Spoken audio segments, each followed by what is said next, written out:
Hey everyone, this is Jane with Barlow Herbal, and happy January 1st of 2023.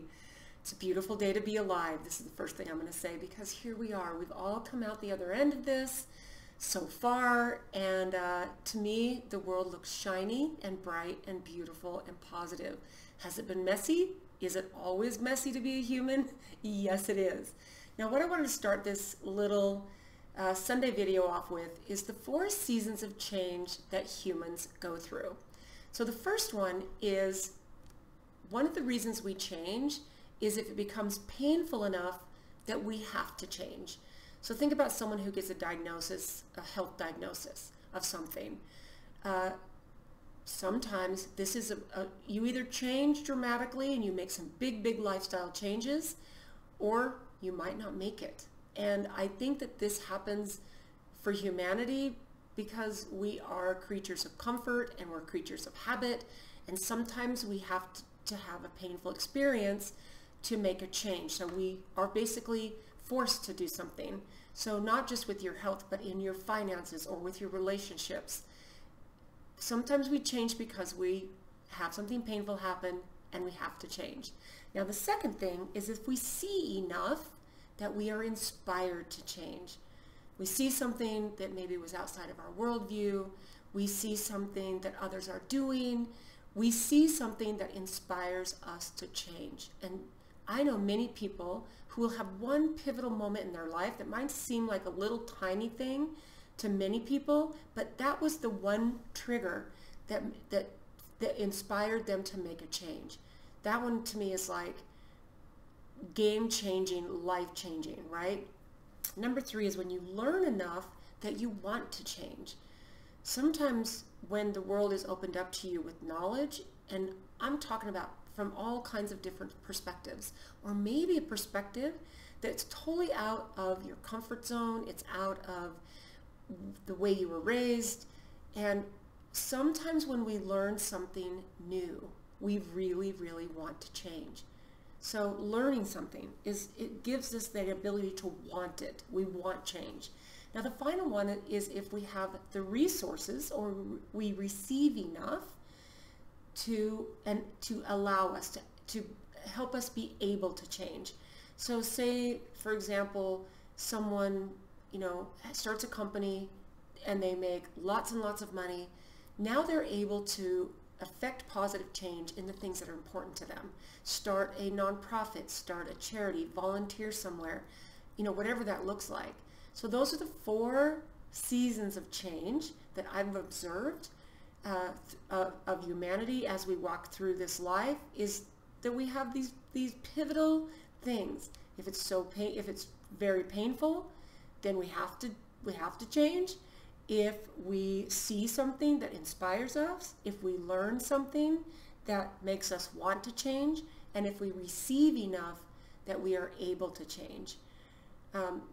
These to me are really beautiful truths that we can look at and say, okay, I recognize myself in that because I remember this moment where I had to change, or I wasn't going to make it, or I was going to just keep my life in a miserable, stuck place. So I think some of the things that we can think about as we move into this beautiful new year is that the world is changing. It's changing exponentially. It's not changing slowly. We are at such an amazing place. In fact, a few videos ago, I talked about the idea of 2 timelines. And to me, I can see this as an even bigger thing, because there are a group of people who, maybe possibly the right word is they continue to believe the mainstream narrative, and they're on one certain timeline, and that's the timeline that they're walking on. It might not even be that painful for them, or it might be brilliant and wonderful from their perspective, and they're walking along that timeline.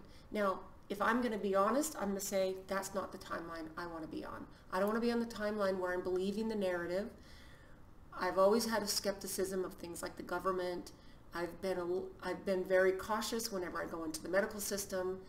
And this is just my own journey through this life. So when 3 years ago, the whole world kind of went into this crazy time, um, I didn't have to have any question about how I was going to walk through it. So this other timeline is those who see the world very differently. They realize that the powers that be don't tell them the truth. They don't always tell them the truth. The mainstream media, different celebrities, the things that we might look to for, guiding our life and the decisions we make.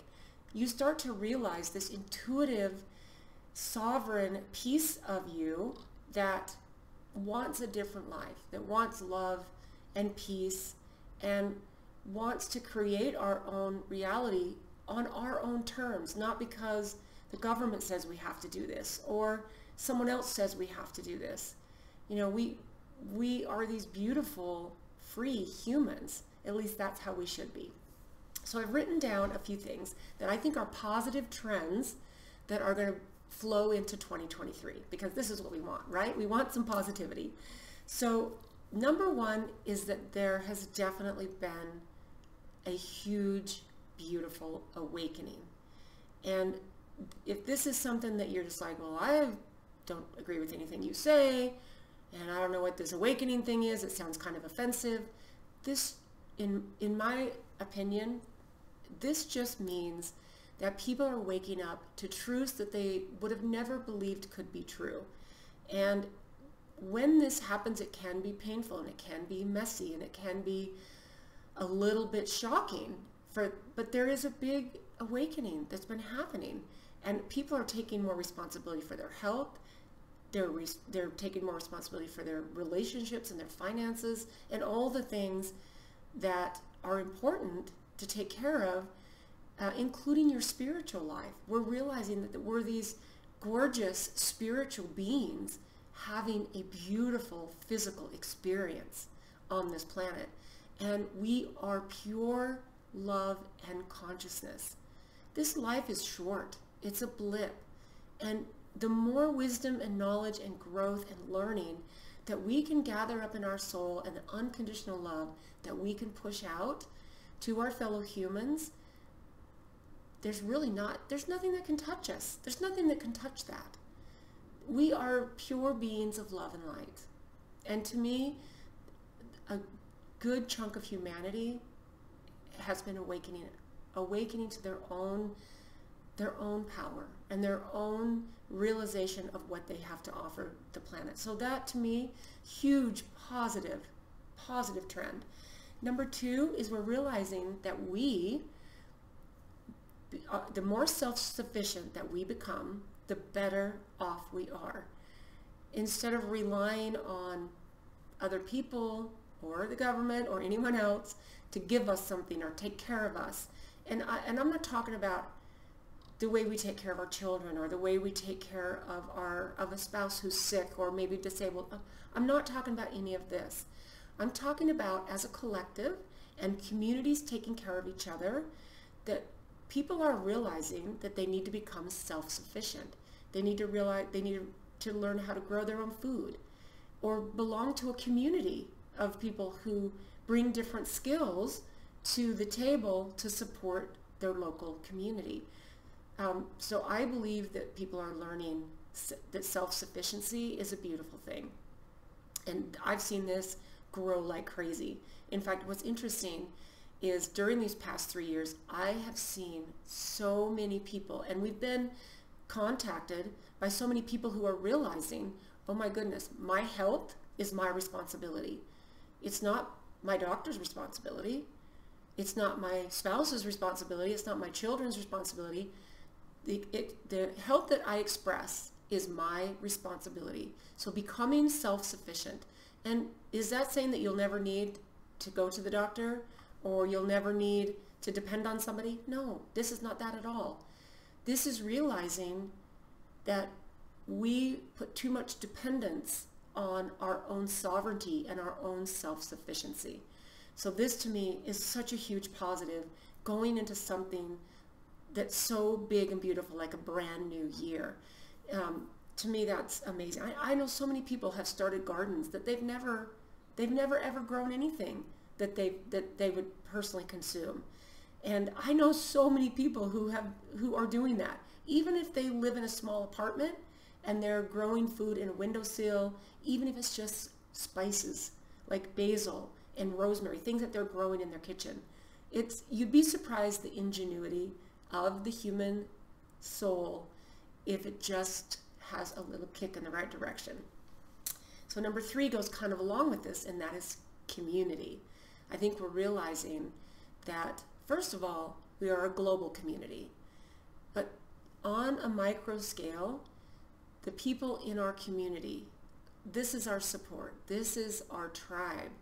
This is our helps us be self-sufficient. So to me, there's a huge rise in the growth of the local community. For this, I'm so grateful, so grateful. Number 4, this is big, independent education. To me, our education system is flawed and broken. And I think if I were a parent right now, of young children, I would 100% be homeschooling them. And I have a niece who lives a few hours from me. She's got a 10-year-old daughter, and she's been homeschooling her since the beginning, since she was old enough. Like, it was always her plan to homeschool her. And watching her homeschool her child, and all the resources that are available, and the different parents in her area that also homeschool, and they take turns teaching kids and giving their kids different experiences because of the goals and the different creativity and skills that the different parents bring to the group has been so amazing to watch. In fact, watching my 10-year-old niece and the things that she can do, the conversation that she can engage in, and looking at what she knows about the world and what her parents are teaching her, she is a happy, healthy, grounded, balanced, loving child. And I think that we're realizing that, when we send our kids to school, sometimes we need to really pay attention to what they're learning and what they're getting, because I do believe there's so many good teachers out there. There's so many. And I don't think we can discount the good people that are there teaching our children and being amazing and pivotal in their lives. But I do believe that there's a rise in independent education, which I think is amazing. So number 5, and this is the last one on this little list, is the global connection. We've realized as humanity that we are all connected. Nobody is separate. Nobody, even if someone is by themselves, even if someone has never been married, even if someone feels down and lonely and depressed, we are connected. We are still connected. And I think that that's why we feel a pull as humans to help those in need, because we can feel energetically the suffering that our fellow humans go through. And I believe that technology can be used for so much good, and staying connected with each other is one of those things. For 4 years, when I was in my 20s, my husband was in the military and we lived in Germany. And this was before cell phones. This was a long time ago. And I remember the phone bills that I used to rack up just staying in touch with my close siblings. And I have a lot of siblings, so I would, I had a couple that I was closer to, and one in particular, we're right together in the birth order. But being able to be connected, I watch people that live in other countries, and the way they're able to stay connected, to me, this is so beautiful. And if you think about the way we've been able to stay in touch with the people that we love and create new connections and find like-minded people because of technology, we realize that we're a global community. I think it also helps us realize that we are connected and one. I love that. So here's a couple of thoughts. As we go into 2023, remember to go in with an open heart. Use your head, use your best discernment. We've got to use discernment as we walk into this new year with all of the changes that are going to be tried to be forced on us. We need to use discernment, but we need to go in with an open, loving heart as we go through this. We need to be ready with our feet to take action. We need to be ready with our hands to be creative. And we need to stay open with our eyes so that we can see past the illusion, smoke and mirrors, to the truth. This is discernment. We need to use our common sense. We need to do research on things that feel like they need some more research. And then we need to tune into ourselves, our intuition, what feels right. And we need to follow that. We need to stay grounded, and we need to do a deep dive into our spiritual gifts. And spiritual is, we are these incredible, gorgeous spiritual beings having this amazing physical experience. So if your body is not at its healthiest that it can possibly be, and I know there's all different layers and all different levels that we're all experiencing this life differently with our health, with a bunch of different things. But if your life and your health doesn't look as vibrant and beautiful as it possibly can, I challenge you to take that into this new year and say, what do I want to experience? I just had a huge knee surgery this year. It's been 4 months now. And I will tell you, I'm going to keep you up on some of the peaks of the summits and mountains that I'm going to climb to the top of this year, because that is one of the things that I love the most. And the last year especially, in the last couple of years, I have had to really scale back my hiking because of my knee. So I took the leap, I took the jump, I have made a huge faith. Now I did a ton of research, I found the right surgeon, everything. I did a ton of due diligence, and then I had to be brave, and I jumped in and I had this big knee surgery. And I will tell you, even after 4 months and all the hard work and all the rehab that I've been doing, I am doing everything possible so that I can experience what this physical life gives me. And you have to be willing to go out and grab those things that you realize make you a human. And I'm, so blessed that, one of the things, I think people, I always tell people, eat clean. Okay, you're doing this and you want to do this. Make sure that you have your nutrition dialed in and eat clean. Eating clean doesn't mean that we have to deprive ourselves. Eating clean means that we make good choices on foods that are going to give us vibrant health. And I've shared this with you before. My husband is a very, very good cook. And it's important to me that we eat healthy. And as we've both gotten older, he realizes that this is an important part too. But I'm so blessed that he loves to cook, because I get to experience all of the delicious food that he makes. And when we have friends over, or when we go out to eat at a nice restaurant, this is part of this human experience. And it's not about eating ourselves into obesity or numbness. That is not enjoying this physical body. That is abusing this physical body. So this challenge is for you to take yourself and all of the things that you know you need to work on and put yourself in a place where you get to enjoy this physical body. This to me is one of the most brilliant gifts that we are given when we come down and we have this deep, beautiful soul and consciousness, and we get to go explore this physical world with this physical body. So to me, that's huge. If you want peace of mind this coming year, stay in a place of balance. Balance, be balanced, Be willing to sit down and listen to someone with a different point of view without being triggered. Now, I say this because I have had my share of being triggered, and trust me, they are not my finest moments. They've never been my finest moments. But when you believe something so strongly, or you see something so blatant and others can't see it, it can be frustrating. But I will tell you, this past year, this is one of the biggest lessons and the most beautiful epiphanies that I have had.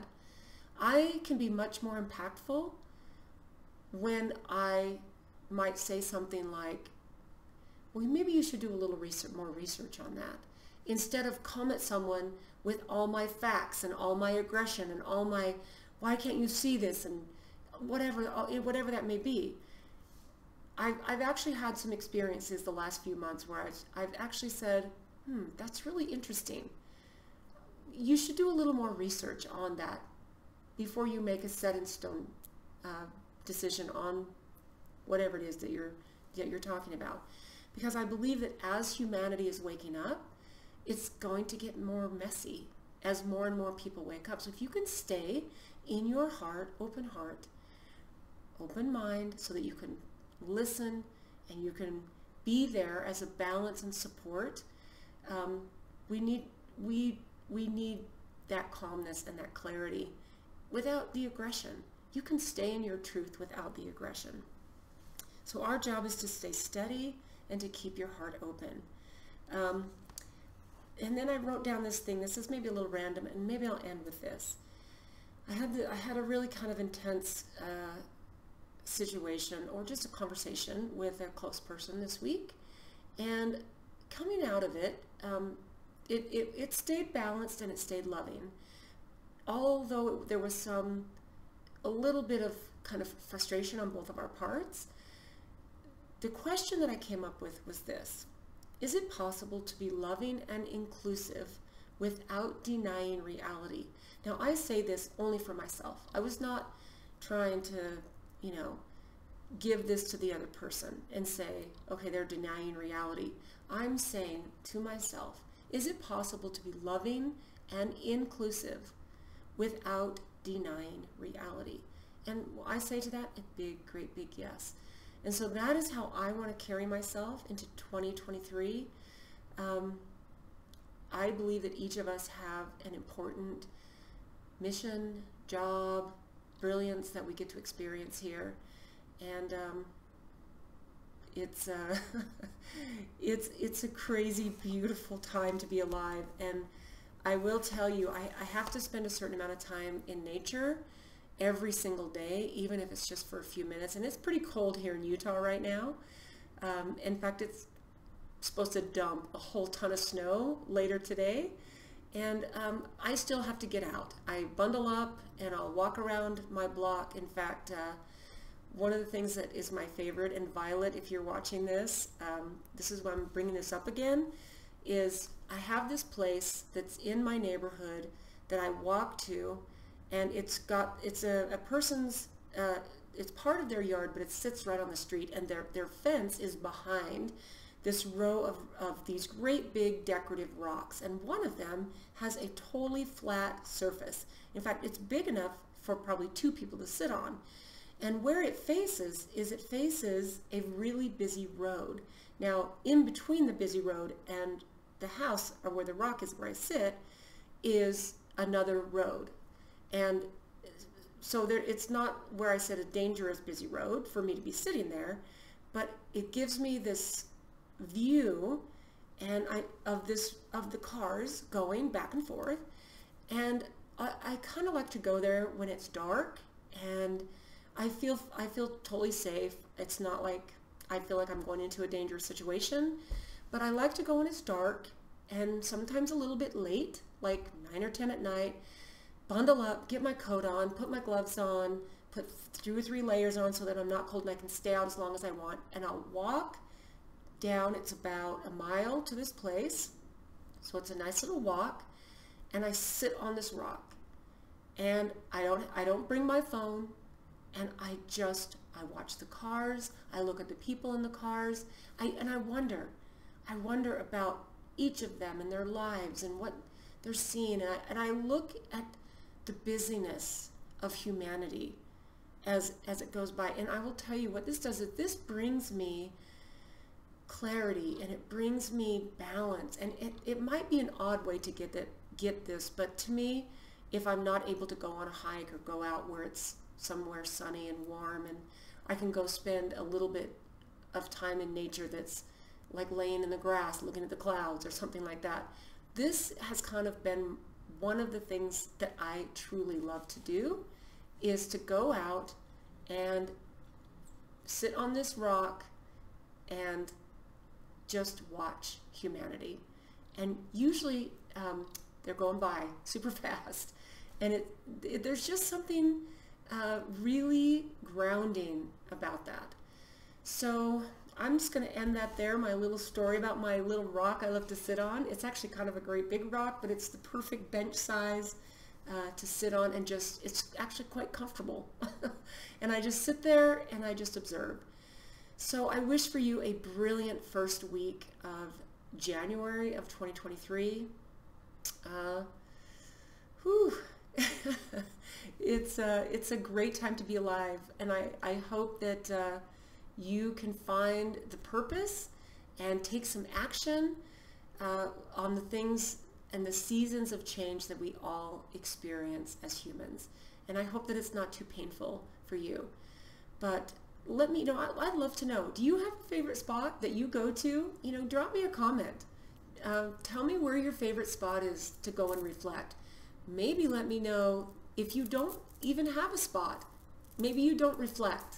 You know, this needs to be a New Year's resolution, which I think can be a great thing, is to find the time to reflect and just to be in stillness. So I wish that for you. I wish peace and love and joy and all of the blessings that this beautiful life brings. So thanks for watching, guys. I hope you have a brilliant first week of January. And you know what? I will see you next Sunday. Thanks for tuning in.